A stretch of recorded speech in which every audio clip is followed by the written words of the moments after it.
Hello everyone, welcome to my channel.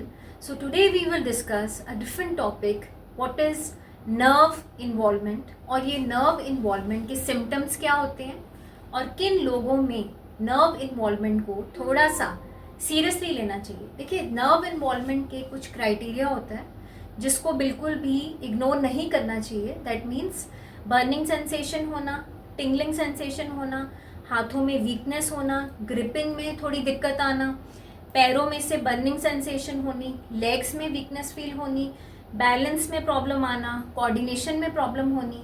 तो ये सारे जो सिम्टम्स हैं इनको हमें बिल्कुल भी इग्नोर नहीं करना चाहिए और वहाँ पे डेफिनेटली हम कहते हैं नर्व इन्वॉल्वमेंट है, नर्व इन्वॉल्वमेंट सिम्टम्स हैं।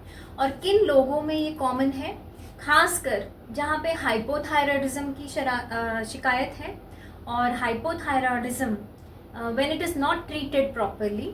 जैसे कुछ पेशेंट्स हैं वो एक तरह से जब थायराइड की मेडिसिन स्टार्ट होती है, डायग्नोज होती है, कुछ मंथ्स खाते हैं उसके बाद एकदम से छोड़ देते हैं अपने आप, तो वहाँ पे ये सिम्टम्स आ सकते हैं। Secondly people who suffer from diabetes mellitus, तो जहाँ पे अनकंट्रोल डायबिटीज़ हैं वहाँ पे भी ये चीज़ बहुत ज़्यादा कॉमन है।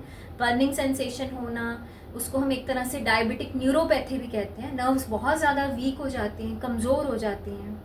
और थर्ड होता है जिन लोगों में B12 की डेफिशिएंसी होती है और उनको पता ही नहीं होता कि हमारे अंदर B12 की डेफिशिएंसी है, वहाँ पे नर्व की प्रॉब्लम्स, नर्व इन्वॉल्वमेंट बहुत ज़्यादा है और बहुत ही लंबे टाइम तक जब नर्व इन्वॉल्वमेंट होने से कुछ मेजर इश्यूज आ जाते हैं तो वो एकदम से B12 डेफिशिएंसी अनकंट्रोल्ड वे से जब उसको नहीं प्रॉपरली ट्रीट करते तो वहाँ पे वीकनेस तक आनी शुरू हो जाती है। जैसे लेग्स के अंदर वीकनेस आ जाएंगी, बैलेंस में प्रॉब्लम आएगा, हाथ कांपेंगे, ट्रेमर्स हो सकते हैं, हाथों की ग्रिपिंग में प्रॉब्लम हो सकती है। उसके साथ साथ कुछ लोगों में इसके साथ साथ ट्राइग्लिसराइड लेवल जो जिनमें कई बार हम ब्लड टेस्ट कराते हैं, तो कोलेस्ट्रॉल के साथ साथ ये भी बहुत इंपॉर्टेंट फैक्टर है ट्राइग्लिसराइड्स को चेक करवाना। तो अगर ट्राइग्लिसराइड लेवल भी बहुत ज़्यादा हाई है तो वहाँ पे अक्सर देखा गया है कि आपका जो अक्सर नर्व के सिम्टम्स होते हैं। और लास्ट में इंसुलिन डिपेंडेंट डायबिटीज़ जिन लोगों में होती है वहाँ एक प्रॉब्लम अक्सर जो पेशेंट्स हैं वो उनको ज़्यादातर शिकायत रहती है जिसको हम कहते हैं इंसुलिन न्यूराइटिस। तो उसमें अक्सर उनको अपने एंडोक्रिनोलॉजिस्ट को या जो भी उनके फिजिशियन हैं उनको एक बार मिलना बहुत ज़्यादा ज़रूरी है, क्योंकि कई बार जो पेशेंट इंसुलिन पे होते हैं तो अक्सर उनमें बहुत ज़्यादा नर्व पेन होती है विच इज़ अनकंट्रोलेबल और बहुत ज़्यादा बर्निंग सेंसेशन होती है लेग्स में, पैरों में।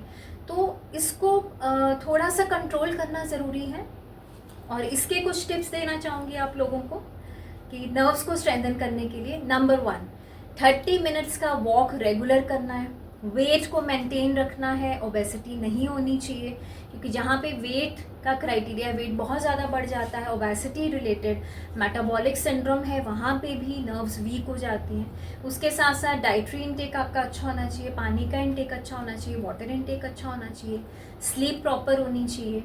उसके साथ साथ अपने ब्लड टेस्ट रेगुलर करवाते रहना है, once in year, once in 6 month. खासकर थायराइड चेक करवाना है, विटामिन B12, विटामिन D3 और शुगर टेस्ट करवाना है। इन 3 चीज़ों को टेस्ट करवाना साल में 2 बार 3 बार बहुत ज़्यादा इंपॉर्टेंट है। इसके रिगार्डिंग कुछ भी शेयर करना चाहते हैं प्लीज़ मेरे चैनल को सब्सक्राइब कीजिए, वहाँ कमेंट कीजिए, लाइक